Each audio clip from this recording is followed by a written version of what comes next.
in life, I met a girl whose name was Christina Castro, and now I know a guy who the Freelance shows who also is named Chris Castro. So it's just, we're everywhere. All right. Yeah. You could possibly be the 12th in line to overrule Cuba or something. Maybe you can take over Cuba at some point. There you go. Yeah. So anyway, so I think that for whatever reason, I think that you started as a backyard wrestler, or is that like an insult? Is that a dirty word? Absolutely not. Not in my book, man. Everyone has to start somewhere. You could start in professional wrestling ring, or you can start your friend's backyard. I started and I didn't even start in the backyard. I started like a freaking forest preserve behind a high school, and that's where I got my feet wet when it came to any type of performing art or professional wrestling or wrestling in general.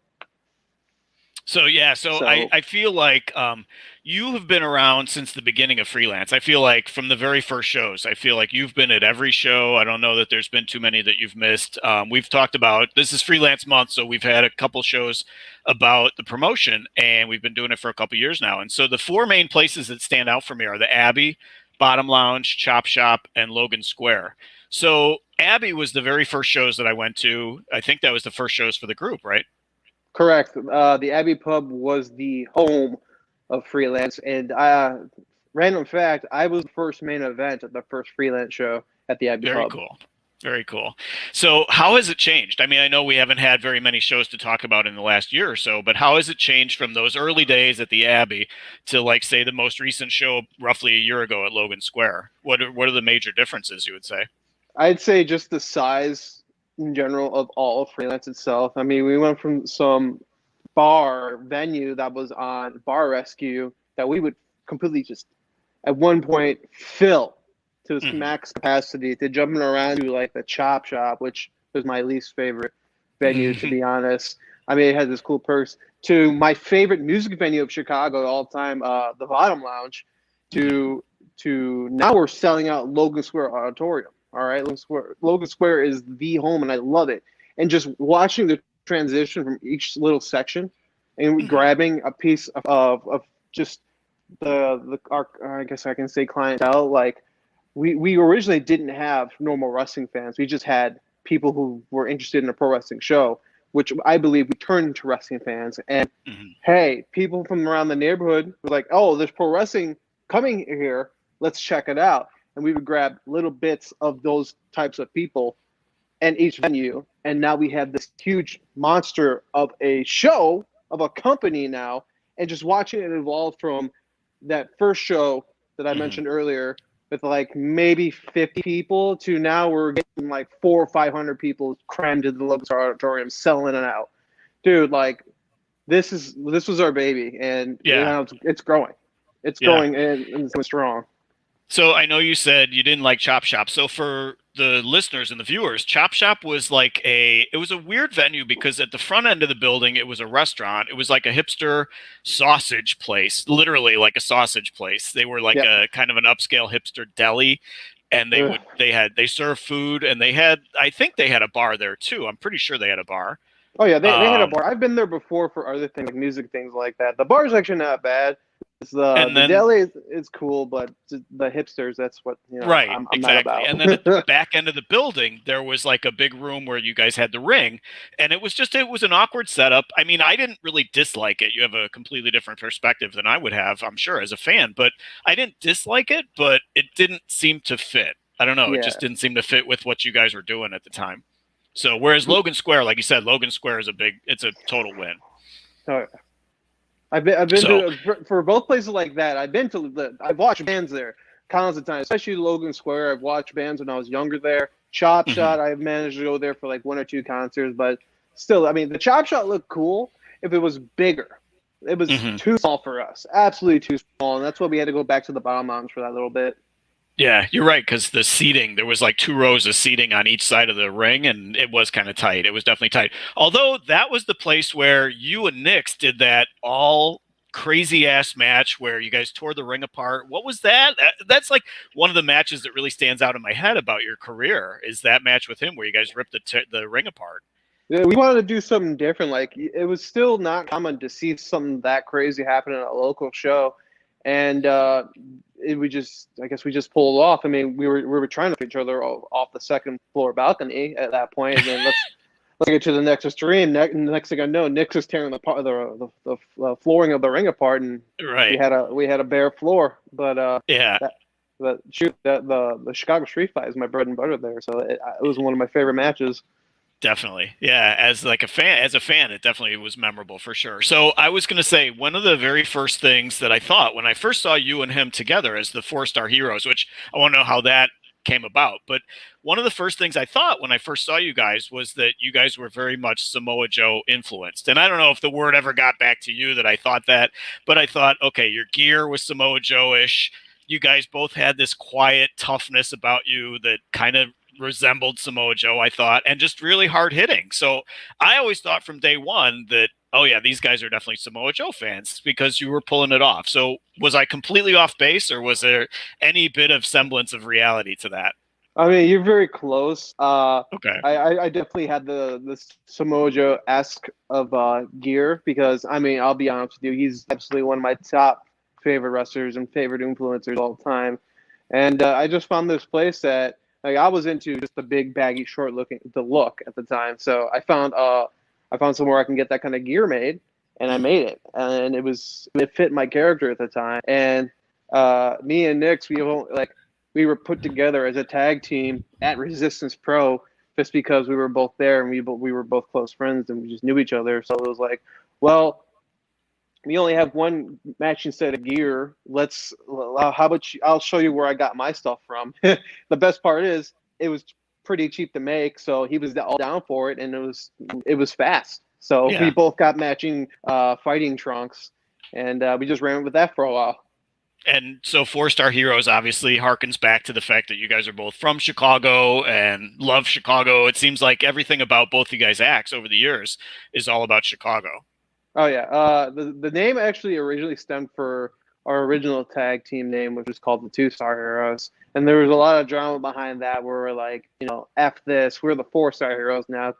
we love the city, and this amazing, beautiful flag has 4 stars, and that's what we represent now. Was 2-Star Heroes like a jab at Meltzer or something? No, the 2-Star Heroes was a jab of us from some of the heads at Resistance Pro saying, well, you guys are not having 2-star matches, so, we'll start you off as a 2-Star Heroes, and you guys are definitely more than that eventually. I'm like, oh, okay, so this is someone's ribbing us, but we'll just run with it, I guess. So, yeah, and you made it work. It ended up being a really great, entertaining team until you guys turned on he turned on you and the whole 9 yards. So, one of the early matches that I found when I was getting ready for this was a match with you and Ricochet, and it was in a group called Dreamwave, which I never heard much about Dreamwave, but it was you and Ricochet. How far back was that?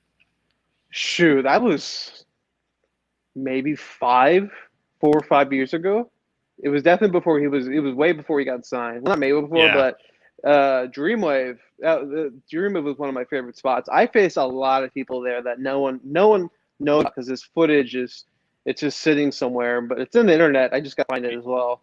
Yeah, the Ricochet match is on YouTube, and what cracked me up is I'm watching the match, and first off, the announcers referred to you as a big Samoan, and I'm like, hey, all right, I was right about the Samoa Joe comment because they called you a big Samoan, which cracked me up, and you submitted Ricochet, so you guys went 15 minutes. It was probably the best match I've ever seen you in. Just working with a guy like that has got to bring out the best in you, and to see you go 15 minutes, that's pretty long for you, isn't it? Yeah, that was one of my more longer matches, but I was in like good shape or all right shape at the time, and it was just they kept on pumping me guys where I just had to like stay on top of it. Like I had Ricochet 1 month, I had Tommaso Ciampa 1 month. I was in a big scramble match with Trevor Lee was in it. I've definitely gone against like Speedball Mike Bailey, who's a big guy and big well-known guy in Canada, and Ruby Riott, who's well, back then it was Sally Stitches. Sally Stitches, or something else too. I forgot, but Heidi Lovelace. Heidi Lovelace, yeah, that was I was in another. That was actually I think the same scramble too, which she gave me this really gnarly reverse run on it. It looked great. For a thin girl, wow, she pulled it off. Oh yeah. So with a guy like Ricochet, how does a guy like that get lost? I mean, the guy had, I mean, even in that match back in the day, he showed all the talent, shows all the talent now. How does a guy like that get lost where he's at today? How do they lose focus on him? I don't know. Like I don't know how WWE. Like I kind of know. You just hear things through the grapevine of how they treat certain people, and it's unfortunate. He's a great talent. He was very professional, and he was like he definitely can push you to another level. So I don't know why they're not taking more advantage of him. For sure. Lost in the shuffle, which doesn't make any sense. So all right. So switching gears, we talked about when you were teaming with Nyx. Have you ever played heel? I mean, that match you did a little bit of heel stuff, but I feel like everything I've ever seen you in with Freelance has always been babyface. It's kind of funny because most of the places I wrestle here in just Illinois in general, I'm usually a babyface, and I love it here. And then for some reason, if I'm outside of the state lines, I hate it. All right, Wisconsin, hated. Indiana, hated. St. Louis, oh, they hate me in St. Louis. So it feels like over the years it's gotten to be a little bit more and more gradually more comedy with you, and I don't know if it always was comedy, but I just feel like you exude kind of a natural goofiness, so I feel like the comedy probably comes easily to you, and yet on the other hand you're kind of a quiet guy. So what's the easier style for you to work, like comedy or just straightforward like brawling style? I can do everything. I like to do a little bit of both. I shouldn't say everything because everyone's different, but I like to do a little bit of both. There's a tool you need to stop messing around and serious. Mm-hmm. Switching on like that, I'm getting my butt beat. I gotta win. Yeah. So I like the comedy. I like comedy to a certain point. Yeah, I mean, I see like the comedy matches, like when the what are they called, the gimmick battle royals.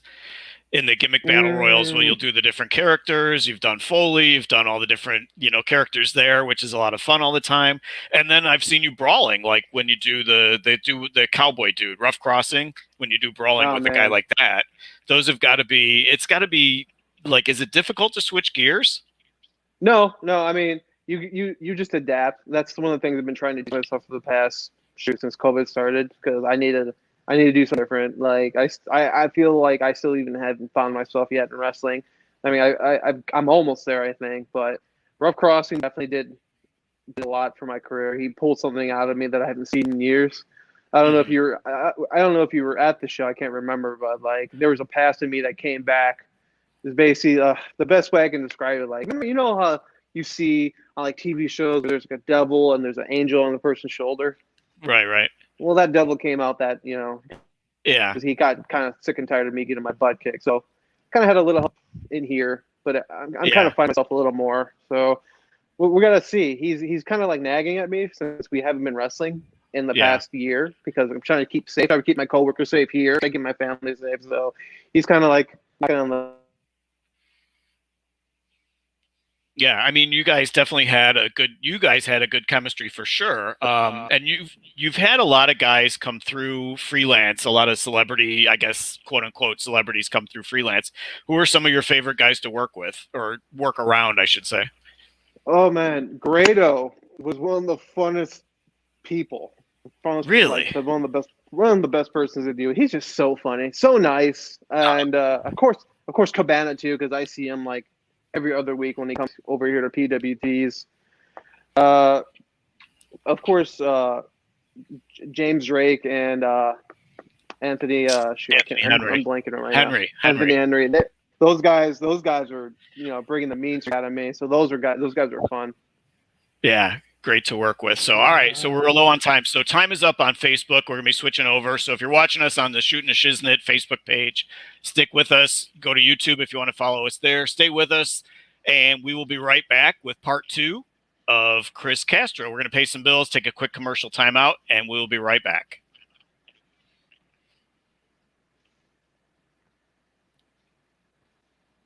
I don't know if they see any of that, but all right. So we're going to count down and start part 2. Hang on 1 second.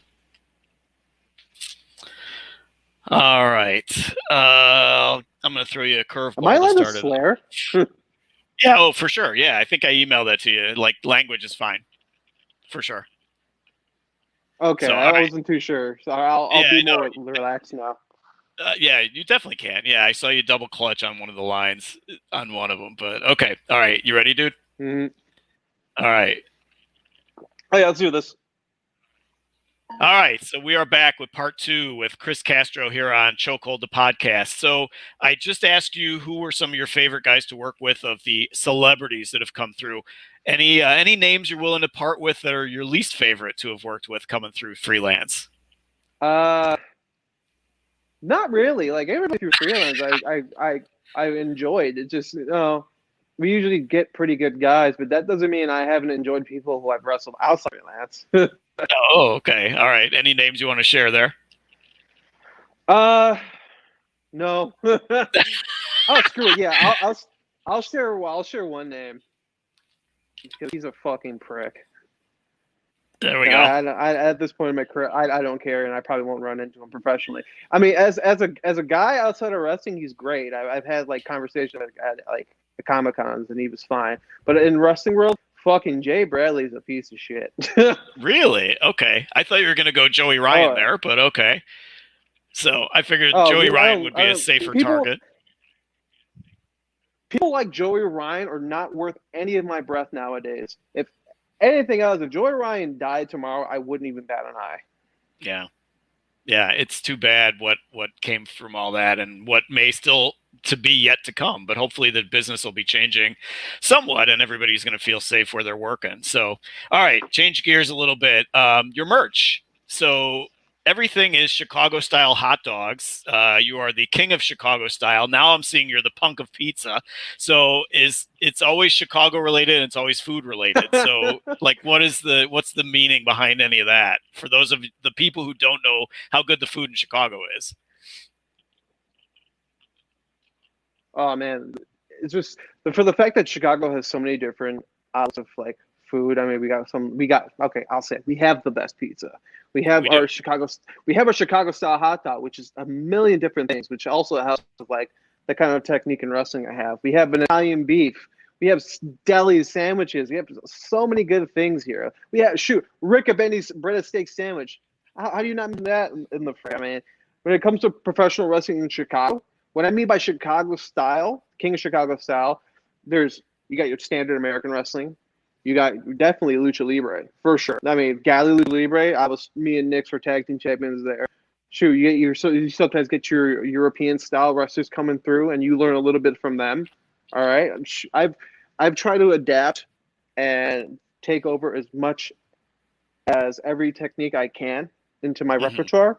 Mm-hmm. And that's another thing I've been trying to do is just watch tapes and just everything and just make it a style, which is just intricate. I mean, look at the hot dog. You got your steamed bun with poppy seeds. You got your all beef frank. You got a pickle. You got a tomato. You still got your green relish. You got your onions, and you got your sport peppers, and you got your celery salt. I mean, look at all that. That's a Mod Podge of stuff. That's what my style is like. It's a Mod Podge of stuff. I can be a high flyer. I can be a submission wrestler. I can be a brawler. I can be a powerhouse. I can be a Lucha Libre star. I'm trying to do everything I can. I don't want to be one thing. I want to be multiple things. One of the things I was going to bring up actually is the fact that when I see you do the dives and the aerial type stuff, I always figure you add that into the matches just to surprise the hell out of the fans. Like, because you're a bigger dude, they may not expect to see a guy like your size doing the dives outside the ring, doing the planches, doing the crazy stuff that you do. So hats off to you for pulling it off because it always looks good. Yeah, I mean that's the thing. That's why I try to pull it off at Freelance shows because these people are in for a show, so I'm going to give them something they're going to come back and watch. Yeah. All right. I can do. My favorite move to do is an assigned moonsault, and sometimes add a corkscrew to that. I used to in my younger days, maybe like 7-8 years ago, I used to be able to do a shooting star press from the top. Nice. I mean, I got some great things to work off from COVID, but I can probably start doing that again in the next couple months. Yeah. Cross my fingers on that one. Yeah, hopefully. So they'll insert you in the Haas fights too. Sometimes they'll put you in with the bigger dudes because again, you're one of the bigger guys that works for Freelance. So do you have a preference? I mean, it seems like you're talking about it pretty openly here too. Like your style you can adapt to whoever you're in there with. So you enjoy doing Haas fights with guys like Crossing or Craig Mitchell for that matter? Oh yeah, Crossing definitely. He brought the house out of me again. I haven't done a Haas fight in a while like that. Craig Mitchell, if I can face him again, Craig Mitchell is absolutely one of my best friends. I've known that kid since I was 16. If I can have a more recent match with him, man, we would make some magic again. James Drake, he was still around the Indies. Man, I would love to go a one-on-one match with him. But man, like those are one of my favorite fights. Just to beat the shit out of each other. That's so much fun. So those are guys, I mean, you kind of answered. I was going to ask you, who do you feel you have good chemistry with? I mean, obviously you kind of answered that. Anybody that you would say you have bad chemistry with? Anybody that you just, for whatever reason, it just wasn't clicking?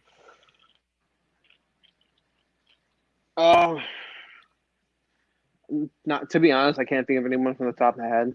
I mean, you try to work as best you can with everybody, but I can't really think of anybody. There's one guy named Senshi.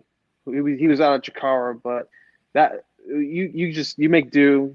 You turn shit into chicken salad. So that's one of the more famous sayings in wrestling. So you just try to work with the best you can with somebody. And I've only had a handful of matches that I know I could have done better, that we both could have done better, but nothing at the top of my head that still didn't perform pretty well.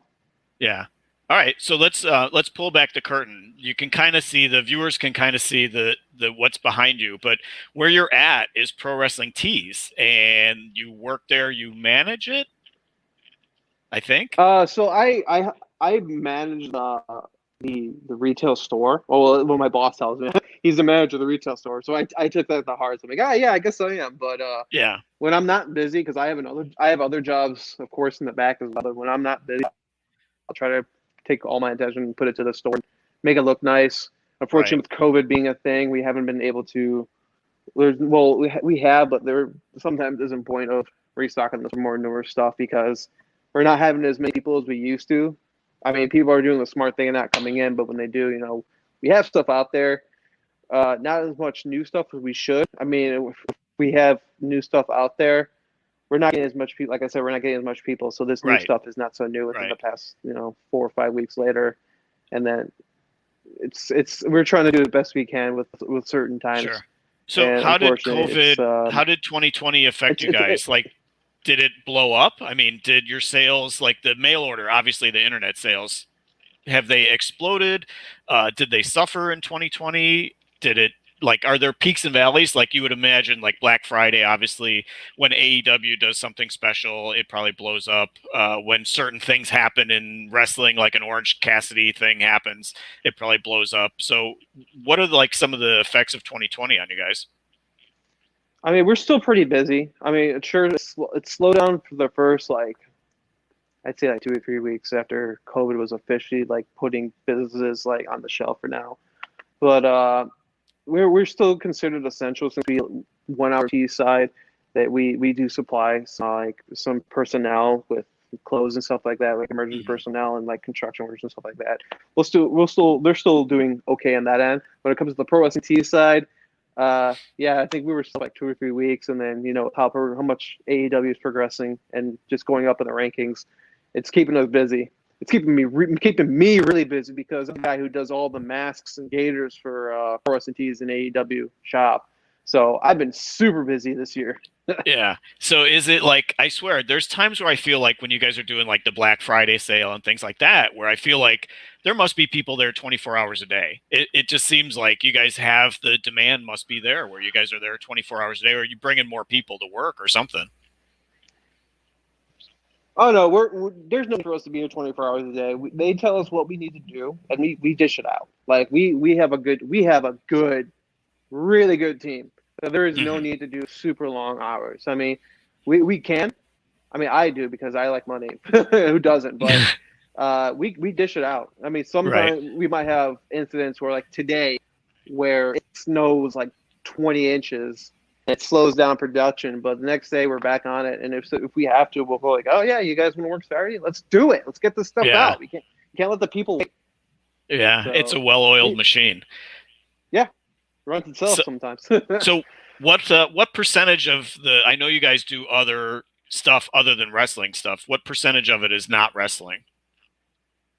That's hard for me to say. I do sometimes do stuff for 1 hour tees. We also have other websites under the umbrella. Like we have we had Barbershop Window, which dissolved into Pro Wrestling Tees. We have a website called Below the Collar.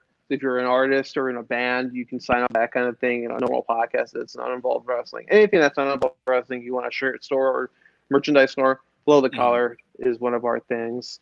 A bunch of stuff that we can do still. So we're not totally just wrestling. So when it comes to percentage wise, I think 10-15% of whatever other companies is there. Yeah, it's a non-wrestling. On top of, there's more percentages. Of course, comes a 1 hour tease stuff. Just like certain seasons, 1 hour tease is more busy and not as busy during the year. Like the summer, 1 hour tease, they're swamped. And then, so when's like a downtime, if there is such a thing? Downtime? Maybe right after Christmas. Even right after Christmas is not that. It's not. Yeah, because we got our Black Friday sale all said and done, and then with the last minute sales, like, oh, we need gifts and stuff like that. Even after Christmas, there's not that much downtime after that, because then we usually get our New Year's Eve sale, New Year's Day sale. We got our New Japan Wrestle Kingdom sale. There is maybe a month or two out of the year where we're just normal hours, maybe a little less hours for the week, because it's not as popping. But usually pretty much throughout the whole year, we're running on full blast and just getting everything done, having no trouble with hours and slow time and such like that. Very cool. I saw a clip, Pat Tomasulo from Channel 9 was doing like a comedy bit at the store, and you were standing right behind him. I don't even know what it was. He was doing some bad, like, Macho Man imitation or something. You were standing right behind him, counting in your register as fake as could be. Like, you're just counting the same money over and over again. And I'm trying to remember what was that clip. I know I saw it, and I'm like, what the hell were they doing? Some kind of comedy bit at the store. So he was just trying to butcher the Macho Man gimmick so much, and man, was I just cringing. I shouldn't really. If you have nothing good to say, don't say anything at all. But there we go. All right, he's been funnier on other bits. Let's just put it that way. So, all right, I'm going to name a few names. Tell me what you think of these people or who these people are. Wayne Campbell. Who the hell is Wayne Campbell? Wayne Campbell. Oh, why is this so familiar? This is a brain teaser, apparently. Wayne Campbell. Wayne Campbell was when I was researching you. Go ahead. Sorry. They said that Wayne Campbell was another name that you wrestled under. And I'm like, I never heard that. And you don't look like a Wayne Campbell. Yeah, it was on some website I found. Wayne Campbell. Oh my God. Yeah. We were, I think I was at Chikara when Chikara was still really big. Me and Nick were, I was Wayne Campbell and Nick was something Garth. They basically named us like Wayne and Garth from Wayne's World. Gotcha. So you did it like one time and that was it. That's so funny that it was listed as one of your pseudonyms, Wayne Campbell. So, all right, Steve Boz. Or is it Boz or Bose? B-O-Z. Steve Boz?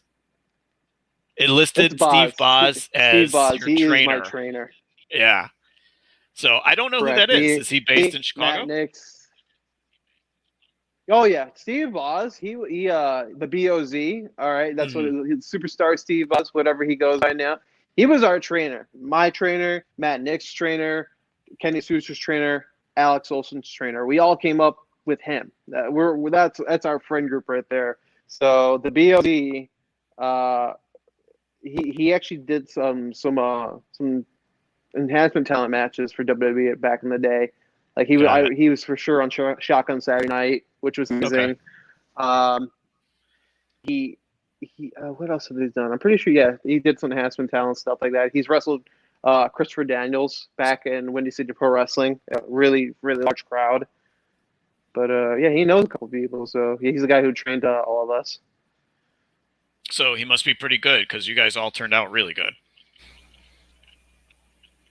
Yeah, at least in this fan's he definitely opinion. did as well. I mean, yeah. I mean, So all right, we also had the privilege. He taught us in a 20-foot by 20-foot ring. Oh, God, and left you to figure it out for yourselves. No, he taught us really well. He taught us enough, and he gave us all some good advice to go to seminars and just travel and try to do the best you can. Don't embarrass yourself. Mm-hmm. So Matt Cage, who is Matt Cage to you, and where is he now, for the record? Matt Cage, he also after a while I started getting trained by him. He actually helped me, definitely my career in Dreamwave. He did put the confidence in me. We were a very good team. I was protege, and he was my coach. And back then in Dreamwave, he helped me with my just heel persona, and he helped me find myself a little more. And he got me out of a rut that I didn't want to be anymore. And with that, I will thank him for that at least. But nowadays, Matt Cage is retired from pro wrestling, I believe. I haven't talked to him and seen him in maybe 2-3 years. But he actually used to work here for a little while. Okay. Until he actually had something else to do. So I'll be thankful for what Matt Cage did for me in wrestling. Got it. Reading between the lines. Okay. So you've started doing like some video game streaming, some Twitch type stuff. I feel like when I hear about you guys doing that kind of stuff, it's like the OnlyFans, but for the guys. It's basically a way for you guys to make some money during the pandemic. So what are you doing? What else are you doing besides the wrestling and pro wrestling tees?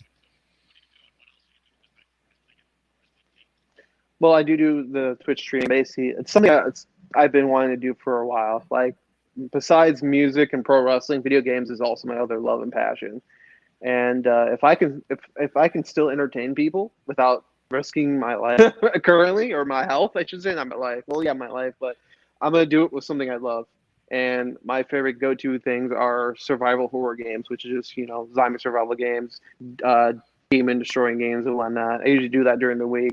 Weekends I'll do something different, or I won't stream at all. But I just finding all the tools I need to make my streams look professional has been a lifesaver, and I just been incorporating that into my Twitch streams now, which has been helping. So Twitch streaming is like my go-to nowadays until everything gets better. Cool. So what do you see going forward? What do you see in 2021? How do you see the year turning out for us, for Freelance, for yourself? I see things are starting to come back up. I mean, with these vaccinations coming around, which I'm still on the fence with, but it seems like a lot more people are getting them, and there's been a lot less issues. So that is a positive. More companies are coming out with their patents and their finished products. Like I heard Johnson & Johnson is coming out with theirs, and that's a good sign. When it comes to wrestling, I mean, I think I'm hoping Freelance will start having shows normally again, maybe either at the end of the year or beginning of 2022.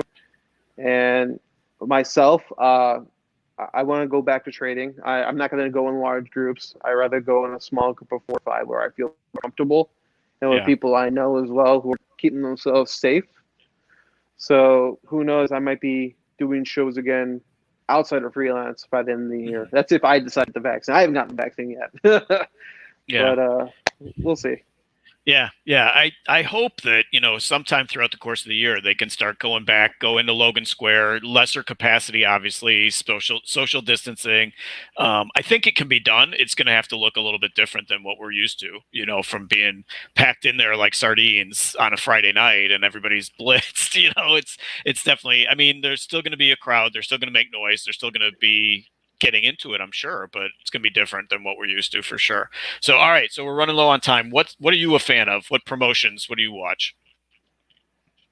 Promotions. I mean, I'm just right now, like the big ones so far. I mean, we're getting this huge mosh podge of interpromotional help, and we got your AEW, you got Impact, New Japan, AAA, NWA, I'm excited for that. All right, because Right. that is a different outlet to compare to what we've had for the past other years from the other guys, and Forever. just all the independents trying to work. Yeah, and all the independents trying to work together, especially with GCW doing all these collective shows and Yeah. all these wrestlers putting all these all these new styles of wrestling out there, so people can cope with it and be entertained and wrestling fix. GCW is a big one. I mean, they've let us come into the collective with Freelance and Freelance Underground. That's a huge thing. I mean, no one, who else is doing that? They have the power to do that, and that's why they're doing it. So anyone who's been incorporated with GCW, anyone, that's a go-to to watch. And I've actually been watching a lot of old school All Japan and Pancrase, just spice it up. I mean, we always say that right now it's the golden era for us as fans because we have access to everything. I mean, back in the day, tape trading or whatever we had, if we were lucky, you had just a handful of channels on TV. But man, between streaming and all the various networks and everything, it's a golden era for us right now as fans for sure. So, all right. So the last question, I try to make this a staple. You kind of talked about food earlier. What's your favorite junk food? Oh, man. Tacos, of course. There we go. Now, cool. It can be authentic, like from my parents, or I can go to Taco Bell if they're not, willing to make me anything. It don't matter. Taco, hot ass sauce. There we go. All right. So where can people find you? Where are you at on social media? My Facebook fan page, which I barely go on. I should probably go on more. My Facebook fan page is facebook.com/Chris Castro Wrestling. If you're a fan of me, go there. Everything else, including my Twitter, my Instagram, my Twitch. I don't know if Tumblr's still a thing, but I never post on there anymore. It's at Castropolis. It's going to be my last name, CASTROPOLLIS. All my other social media is at that tag. Instagram, Twitter, Twitch, what have you. And the merch. And my Pro Wrestling Tee store, ProWrestlingTees.com. Sorry, ProWrestlingTees.com/Chris Castro. A ton of merch there. There's a lot of Chicago theme. There's a lot of video game theme. There's some band theme stuff. I also have a towel. I have 3 or 4 masks, and I have a flag. So whatever you're into, they're all there.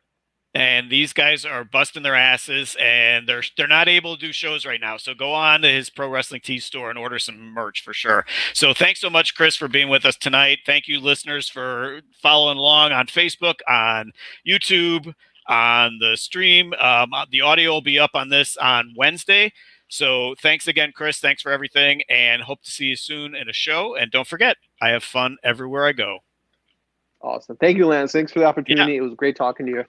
Absolutely. For sure. It was great. Good job, guys. I enjoyed it. Very, very interesting. I've seen you a couple of times. Lance turned me on to Freelance. So I got a question for you. Y'all were talking about Ricochet and you being around so many people in the business. Do you think that us as fans look at something like Ricochet and say, oh, he must be hating it. He must be hating it. But he could be just absolutely loving what he's doing in the WWE?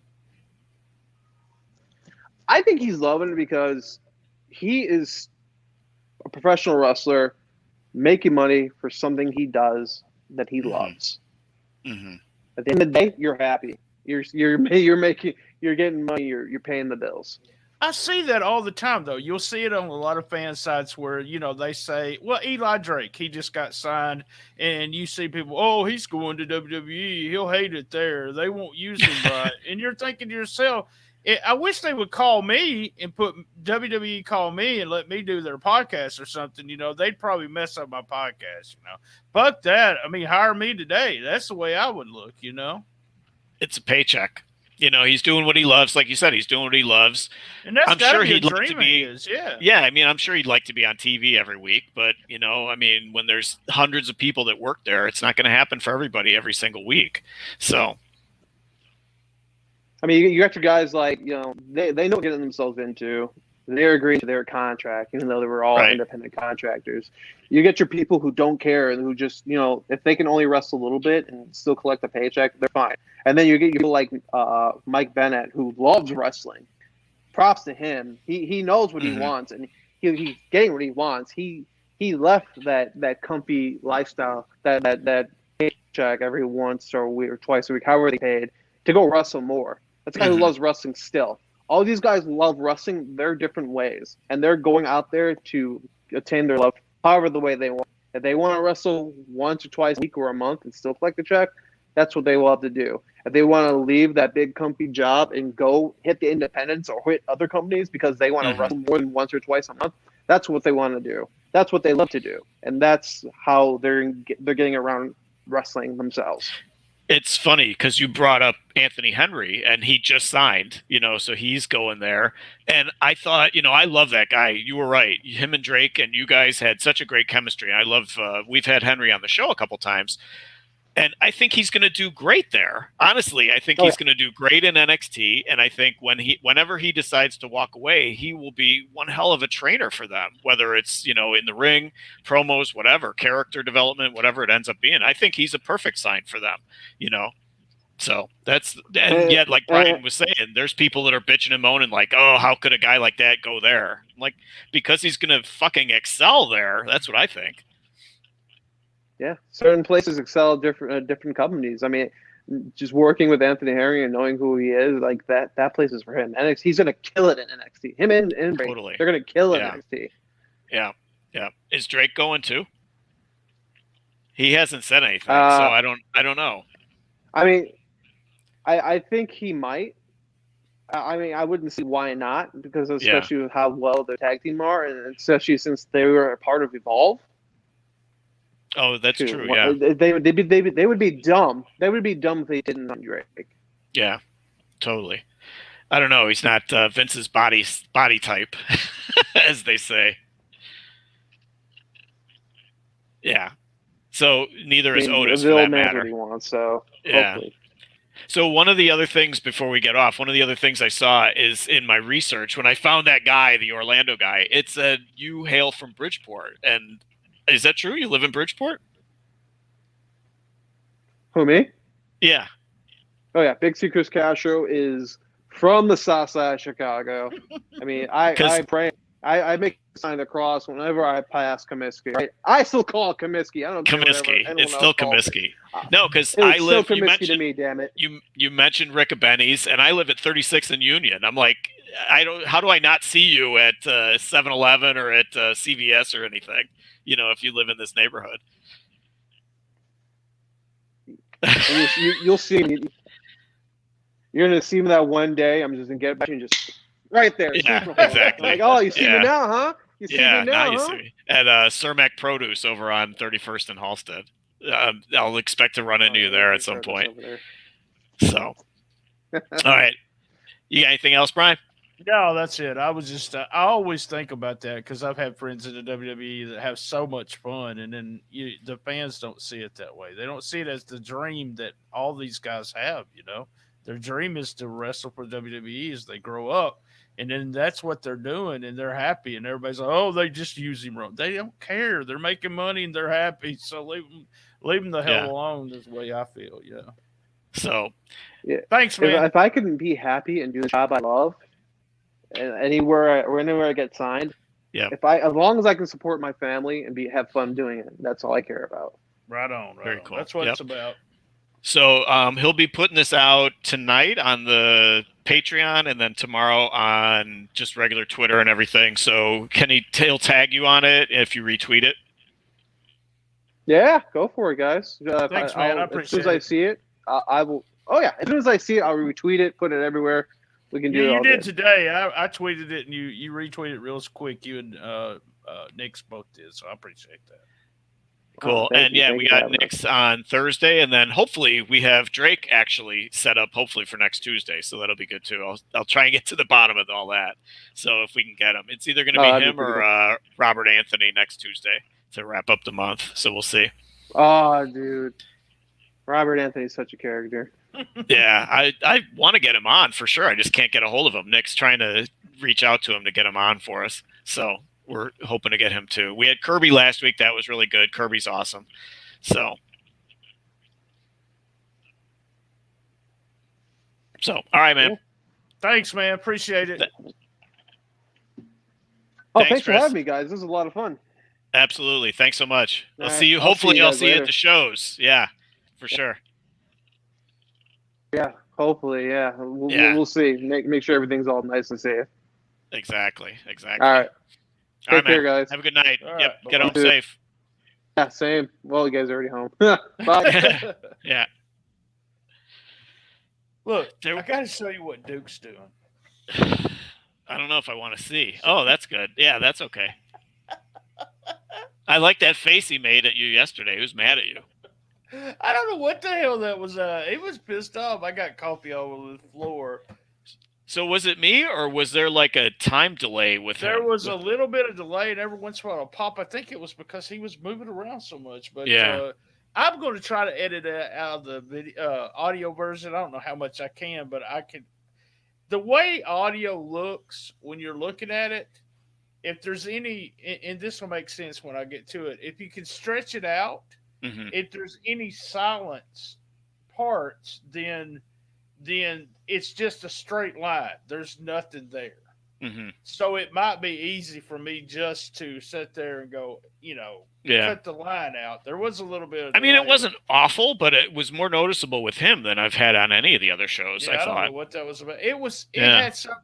It really had something to do with his setup. I really think it was because he was at work. Dude, he's ready to leave.